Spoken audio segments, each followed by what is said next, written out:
स्तुति हो।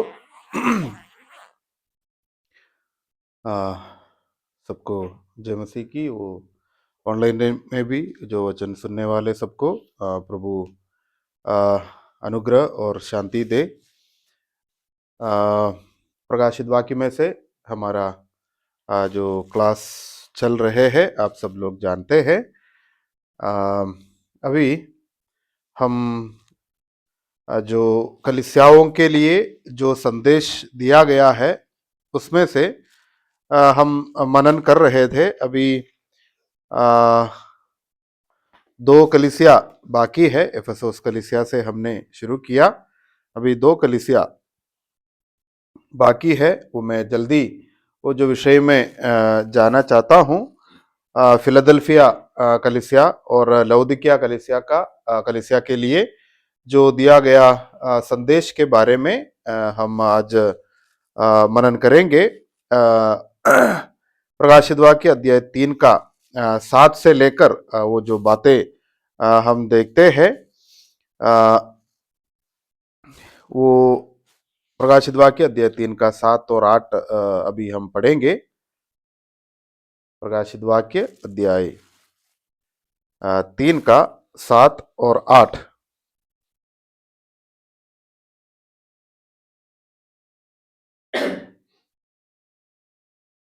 फिलदिलफिया की कलीसिया के दूत को यह लिख, जो पवित्र और सत्य है और जो दाऊद की कुंजी रखता है, उसके खोले हुए को कोई बंद नहीं कर सकता और बंद किए हुए को कोई खोल नहीं सकता। वह यह कहता है कि मैं तेरे कामों को जानता हूँ।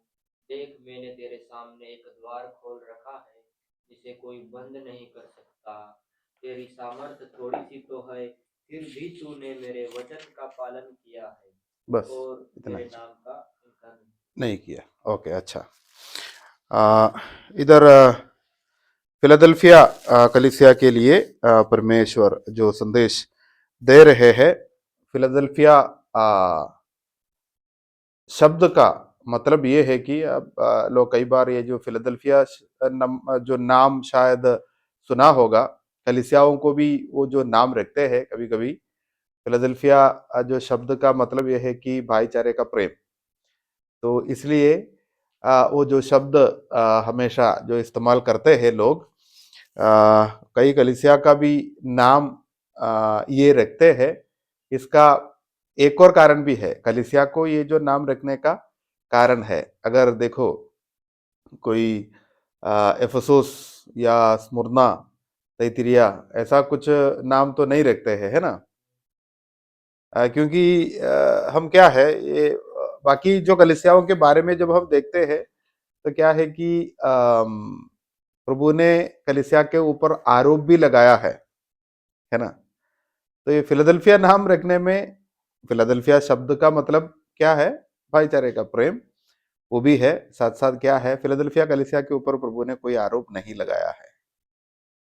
फिलाडेल्फिया कलीसिया के ऊपर प्रभु कोई आरोप नहीं लगाया है। और एक और कलीसिया भी है, ऐसा प्रभु ने आरोप नहीं लगाया है।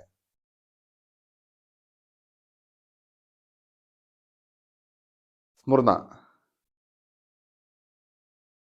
स्मुरना कलीसिया को भी प्रभु आरोप नहीं लगाया है। फिलाडेल्फिया कलीसिया के बारे में अच्छे अच्छे बातें प्रभु ने बोला है। एक पवित्र प्रभु, उधर प्रभु को कैसे पेश करते हैं? जिसके पास दाऊद की कुंजी है, जिसके पास दाऊद की कुंजी है, ऐसा करके प्रभु को इधर पेश करते हैं। हमको पता है यीशु मसीह के संबंध में हम देखते हैं, दाऊद कौन है? राजा, है ना।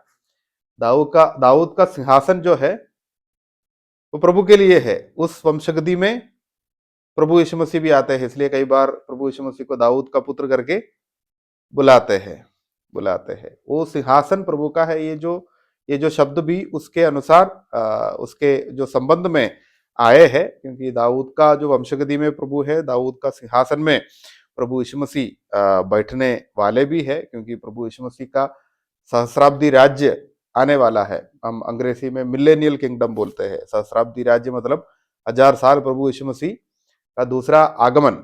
दूसरा आगमन को दो भाग होते हैं।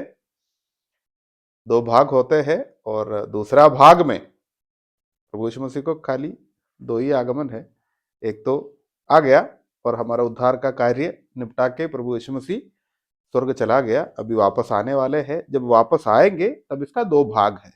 एक तो प्रभु यीशु मसीह आकाश में आएगा और कलीसिया उठा लिए जाएंगे, और उस पश्चात 7 साल का एक मध्यांतर है। उस पश्चात प्रभु यीशु मसीह हमारे साथ, जो कलीसिया है, जो नया नियम का पवित्र लोग है, उनके साथ प्रभु यीशु मसीह दुनिया में आएगा और शैतान को जंजीरों में डालकर 1000 साल इस दुनिया में राज्य करने वाले हैं। इसको हम सहस्राब्दी राज्य बोलते हैं, सहस्राब्दी राज्य। और क्या उसको रैप्चर बोलते हैं, प्रभु आएगा। नहीं, वो हम जो जो प्रभु का जो वो हम थिस्सलुनीकियों का पत्री में हम देखते हैं कि वो जो ललकार होगा और प्रधान दूत का शब्द होगा और परमेश्वर की तुरही फूकी जाएगी, उस समय कलीसिया जब ऊपर उठा लिए जाते हैं, उस समय क्या बोलता है, उसको क्या बोलते हैं, राप्चर बोलते हैं। और उस समय क्या है, पहले मरे हुए पवित्र लोग पहले जी उठेंगे, उस पश्चात जो जिंदा है, अगर अभी प्रभु यीशु मसीह का तुरही का जो आवाज सुन रहे तो क्या है, पहले जो मरे हुए लोग हैं, जो यीशु मसीह में मरे हैं, यीशु मसीह में मरे हैं, वो बात याद रखना।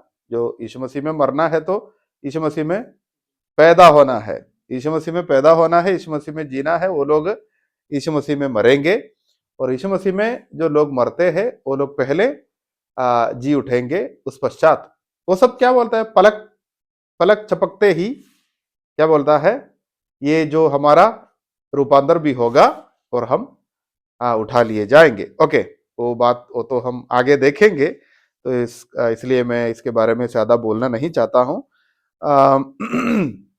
मत्ती रचित समाचार अध्याय 28 का 18 एक बार पढ़ लीजिएगा। मत्ती रचित समाचार अध्याय 28 का 18।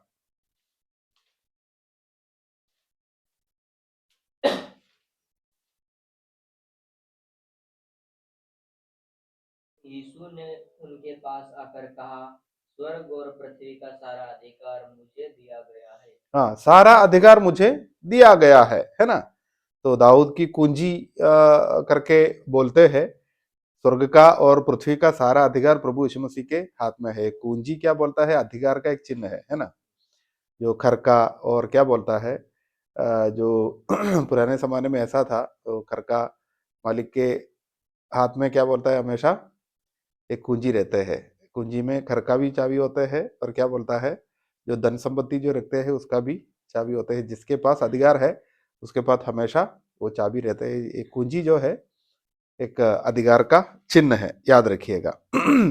और 8वीं कलम एक और बार देख लीजिएगा, उधर एक छोटा सा बात कलीसिया के बारे में बता रहे हैं।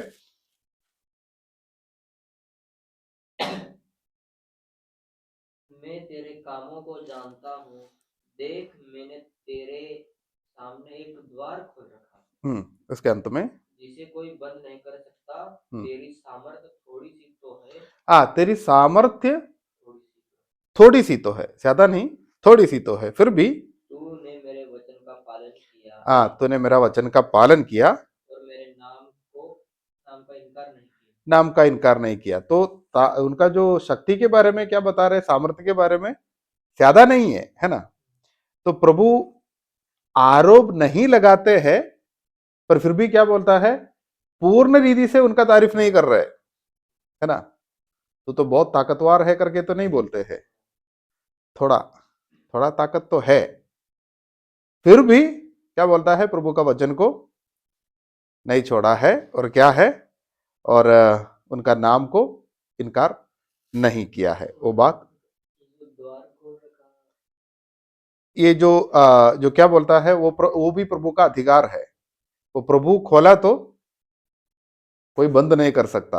वो हमारा उद्धार के संबंध में हो या कोई भी एक विषय में जो प्रभु का अधिकार के बारे में वो बता रहे हैं।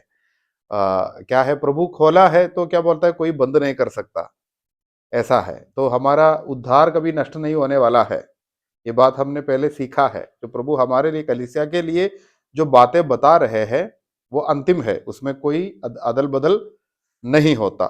तो वो बात याद रखिएगा। प्रभु बंद किया तो क्या बोलता है, वो खोल नहीं सकता। इसका एक साया हम क्या बोलता है, हम उत्पत्ति का किताब में देखते हैं, जब नूह के समय में जो हवाई जगह सॉरी वो जो जहाज बनाया, जहाज बनाने के बाद उसका द्वार किसने बंद किया था? परमेश्वर ने बंद किया था। और लोग आके पूछने लगे कि जब बारिश गिरा तो क्या है, नूह को बोला, नूह तो तू मेरा जो मैं पड़ोसी है, ये है वो है, नाम शब्द बोला होगा। हाँ मैं तो क्या है, मैं तो शैलेश हूँ, देखो आपका अगल बगल में रहते थे, वो द्वार खोलो, हमको किसी भी तरह हमें बचा लो। तो नूह ने एक शब्द बोला था कि ये मैंने बंद नहीं किया था, परमेश्वर ने बंद किया है, मैं खोल नहीं सकता। तो वैसे ही क्या बोलता है, परमेश्वर का क्या बोलता है, संप्रभुता। संप्रभुता मतलब संपूर्ण नियंत्रण, सबके ऊपर राज्य करने वाला। उनका जो प्रभुता ऐसा है, सब सब चीजों के ऊपर है, सब चीजों के ऊपर। तो उन्होंने खोल दिया है, वो कभी बंद नहीं कर सकता। वो बात याद रखिएगा। और एक बात बोलना रह गया। ये जो फिलाडेल्फिया कलीसिया का जो समय ऐसा है कि 1750 1750 से लेकर 1900 तक है। 1750 से लेकर 1900 तक। ओके। हाँ 1900। ये जो समय का जो कलीसिया का समय, वो जो कलीसिया मतलब केवल याद रखिएगा, केवल एक कलीसिया के बारे में नहीं, उस समय का कलीसिया के बारे में है ये जो संदेश। उस जमाने में क्या है कि क्या है ये जो संदेश, हर एक संदेश सोच लीजिएगा वो समय में दिया था। वो समय के अंदर, वो समय में कितना कलीसियाएं है दुनिया में, वो पूरा कलीसियाओं का जो क्या बोलता है, सामाजिक स्वभाव के संबंध में बता रहे हैं। जब पेंटेकोस्त का जो पंदकोस से लेकर जब कलीसिया स्थापना हुआ, हम एफेसुस कलीसिया के संबंध में हमने देखा, पहले सदी से लेकर 100 तक है। वो 100 साल का बारे में उधर बता रहे हैं। वो 100 साल तक कितना कलीसिया है, सारे कलीसियाओं के बारे में है। जब 1900 से उसके बाद 1901 से जो पेंटेकोस्ट कई जब पैदा हुए। हाँ 19वीं सदी में क्या बोलता है, पंदकोस्त कलीसिया का जो शुरुआत 19वीं सदी में, वो असली जो हाँ वो जो वो डेट भी मेरे को पता था, वो मैं हाँ उस जमाने में है, उस समय में है। हाँ है। वो वहां से मतलब 1900 से हमारा लेकर समय नहीं बोलना, हमारा समय तो प्रेरितों का समय से है। उस पेंतकोस्त दिन मतलब यीशु मसीह स्वर्गारोहण करने के बाद जो पेंतकोस्त दिन है, तब से लेकर हमारा इतिहास है। क्योंकि हमारा भले लोग हमें ब्रदरन बुलाते हैं, पर वो तो क्या है, वो ब्रदरन मतलब क्या है, भाईचारे, है ना। तो लोग बाहर का लोग बुलाया था, वो नाम हमको बाहर से मिला था। ब्रदरन कलीसिया का इतिहास भी मैं बताता हूँ। और हमको क्या है, हमको एक आप याद रखिएगा, ब्रदरन उपदेश करके कोई उपदेश नहीं है, ऐसा कोई उपदेश है ही नहीं। ये बात याद रखना। ब्रदरन उपदेश ऐसा है करके कोई पेंतकोस्त उपदेश ऐसा है, शायद पेंतकोस्त उपदेश ऐसा हो सकता है, बाप्टिस्ट उपदेश हो सकता है, नहीं तो दूसरा कोई कलीसिया का जो उपदेश हो सकता है, पर ब्रदरन उपदेश करके कोई उपदेश नहीं है। प्रेरितों का उपदेश क्या है, वही हमारा उपदेश है, उसके अलावा हमारा कुछ नहीं है। सोला स्क्रिप्चुरा, सिर्फ वचन। सिर्फ वचन। याद रखिएगा, पिछले क्लास में हमने देखा था 16 स्क्रिप्चुरा, 16 फिडे और 16 ग्रेशिया। हाँ बस इतना ही। वो हमारा भी वही बात है। वो 16 स्क्रिप्चुरा मतलब केवल सिर्फ न सिर्फ वचन, उसको छोड़ हमारा और कुछ नहीं है। इसलिए क्या बोलता है, मैं एक छोटा सा उदाहरण बोलता हूँ। दूसरे कलीसियाओं में आप देख रहे तो इसका जो पास्टर होते हैं, पास्टर को क्या है, 3 साल में या 4 साल में क्या बोलता है, ट्रांसफर होते हैं, दूसरा कलीसिया में बेचते हैं। तो कौन इसके ऊपर नियंत्रण करने वाला, और एक संविधान रहेगा, है ना। तो हमारा कलीसिया के ऊपर कोई है नहीं, प्रभु यीशु मसीह को छोड़ और कोई नहीं है। हमारा कलीसिया का सारा नियंत्रण उस कलीसिया ही करते हैं। उनमें ऐसा जो बड़ा होता है वो छोटे को। हाँ, और इधर से देखो, मैं किसी और कलीसिया से प्रभु का जो क्या बोलता है बुलावट को क्या बोलता है बुलावट का आज्ञाकारिता में मैं इधर आया था। और क्या है, ये कलीसिया मुझे स्वीकार करते हैं तो क्या बोलता है इस कलीसिया में मुझे पूरा ये है, और दूसरा कोई ऐसा नहीं बोल सकता कि तुम इनको स्वीकार करना है।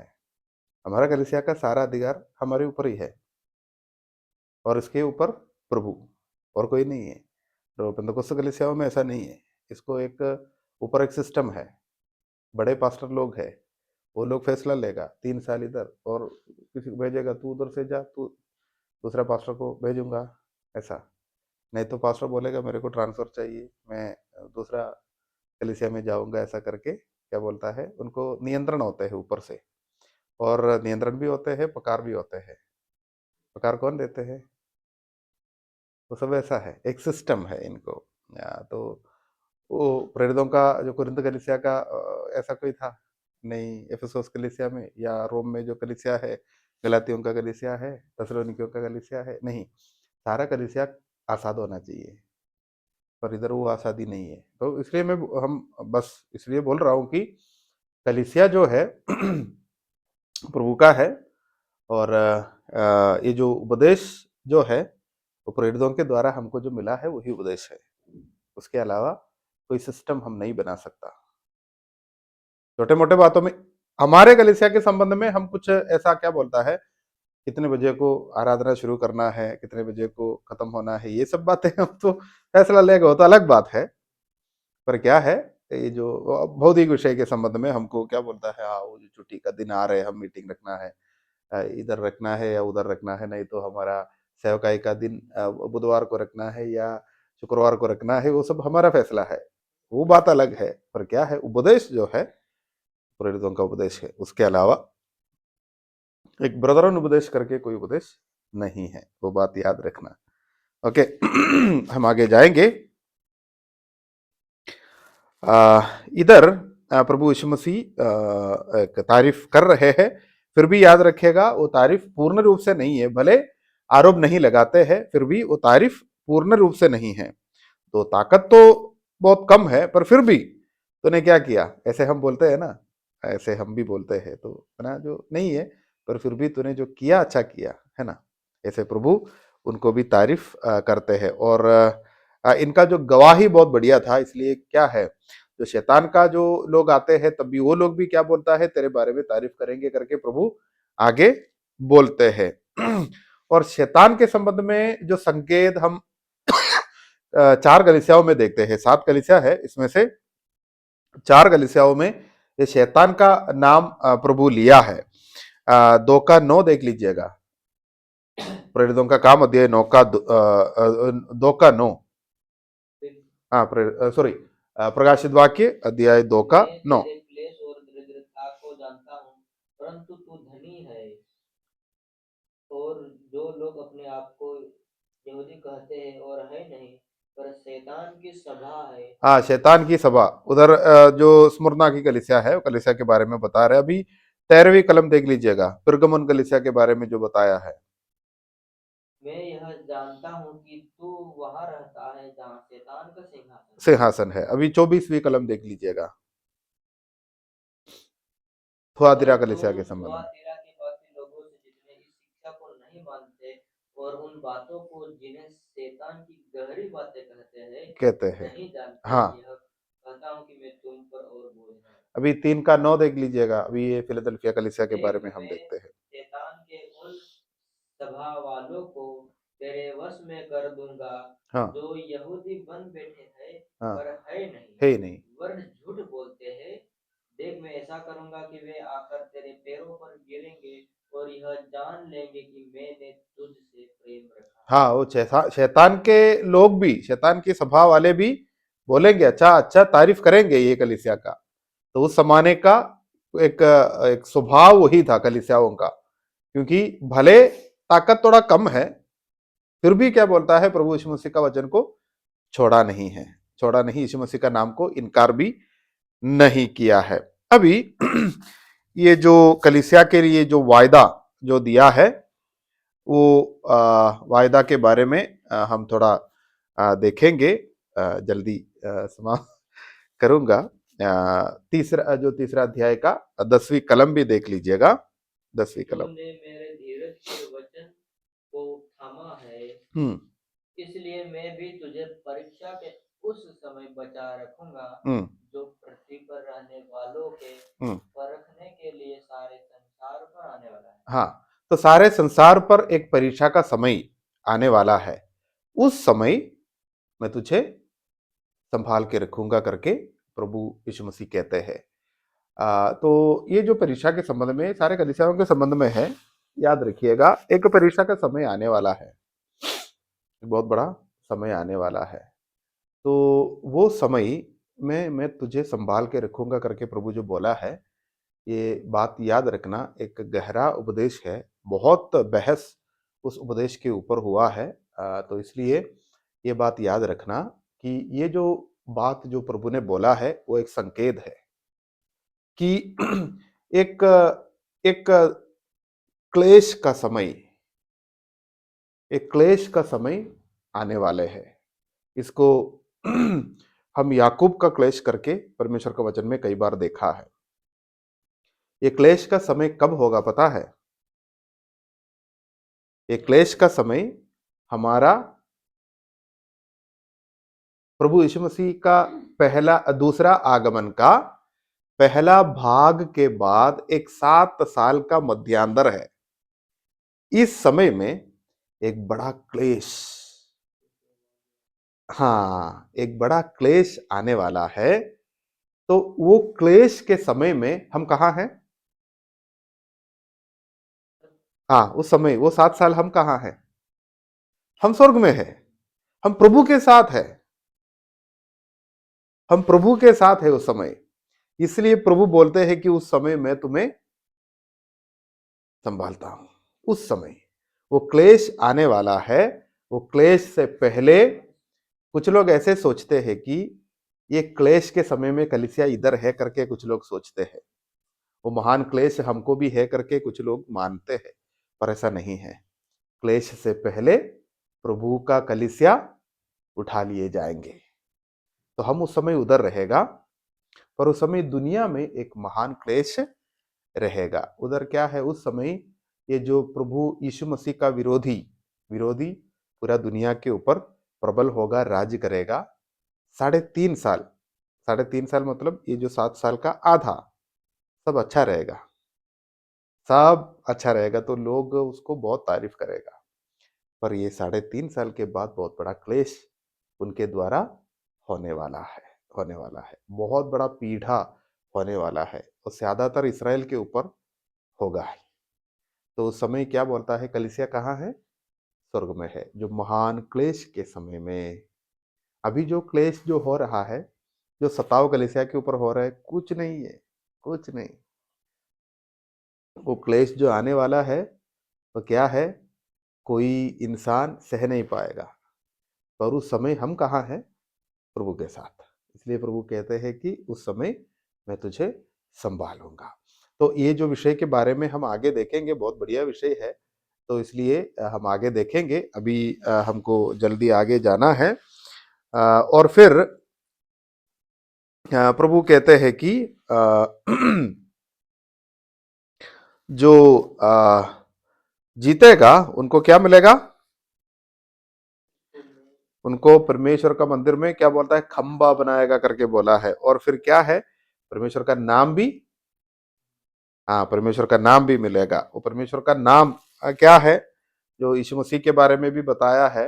वो जो प्रभु क्या लिखेगा, जब लिखते हैं तब पता चलेगा। आशिया नबी का किताब अध्याय 48 का 8 देख लीजिएगा। आशिया नबी का किताब अध्याय 48 का 8 देख लीजिएगा।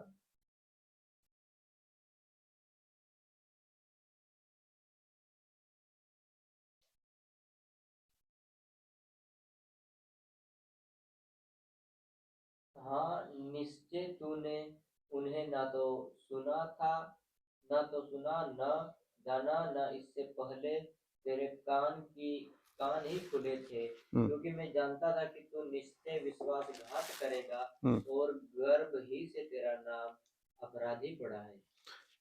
आ, नहीं,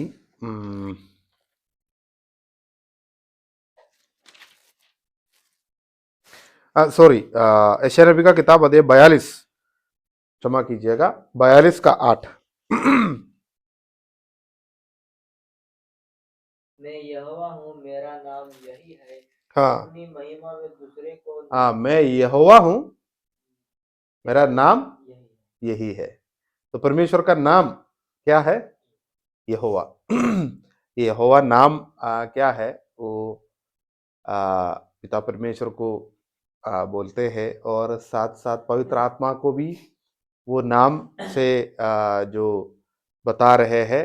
और नया नियम में जब आते हैं, यीशु मसीह भी वही नाम से मानते हैं। यहोवा शब्द जो है परमेश्वर का नाम है। त्रिएक परमेश्वर को, इसमें से जो तीन व्यक्तित्व है, वो तीन व्यक्तित्व को भी वो नाम परमेश्वर का वचन में इस्तेमाल किया है। तो एक नाम तो वही है, और एक दूसरा नाम हम नया नियम में जो प्रभु यीशु मसीह के बारे में जो बता रहे हैं, वो हम देखेंगे इसी प्रकाशित वाक्य अध्याय 19 का 16। प्रकाशित वाक्य अध्याय 19 का 16। उसके वस्त्र और जांघ पर यह नाम लिखा है, राजाओं का राजा और प्रभुओं का प्रभु। हाँ, राजाओं का राजा, प्रभुओं का प्रभु, वो नाम हमारे ऊपर लिखे जाएंगे, ऐसा करके उधर उधर बता रहे हैं। तो वो परमेश्वर का इच्छा है, वो परमेश्वर का नाम हमको क्या है, मिलेगा। और हमको क्या है, परमेश्वर का भवन का खंबा बनाएगा, ऐसा करके भी बता रहे हैं। और इस समय का सबसे खास बात क्या है कि हमने जो पिछले कलीसिया, जो सरदिस कलीसिया का संबंध में हमने जो जो संदेश, वो जो संदेश जो दिया है, उसके बारे में हम मनन किया, तो उधर एक एक नवीकरण के बारे में हम देखा था, है ना। एक क्या है वो जो कलीसिया में जो मार्टिन लूथर के जो समय में क्या बोलता है, एक बहुत बड़ा नवीकरण हुआ था कलीसिया में, एक बहुत बड़ा बदलाव हुआ था। उसके बारे में बोला था। उस समय क्या है, बहुत सारे जो गलत जो बातें जो चर्च में हो रहे थे, वो जो क्या बोलता है, ये जो पादरी लोग सब क्या बोलता है, बहुत सारे नियम लाया था और बाइबल पढ़ना मना किया है। और ये लोग केवल क्या बोलता है, ये जो पादरी लोग ही पढ़ सकता है। और पादरी लोग हमेशा राजाओं के साथ उनका जो रिश्ता है, तो राजा भी क्या बोलता है, इनको मानते थे। तो क्या बोलता है, बहुत बड़ा अधिकार उनको उनको था। और कलीसिया में बहुत सारा क्या बोलता है, जो नियम बनाते थे, ये सब बातें थे। और उसके बीच में क्या है, एक बहुत बड़ा बदलाव हुआ था। हमको पता है, मैंने उस समय बोला था कि 1516 में क्या है, उधर एक बहुत बड़ा नवीकरण कलीसिया का इतिहास में हुआ है। 16 नहीं, 17, 1517 में।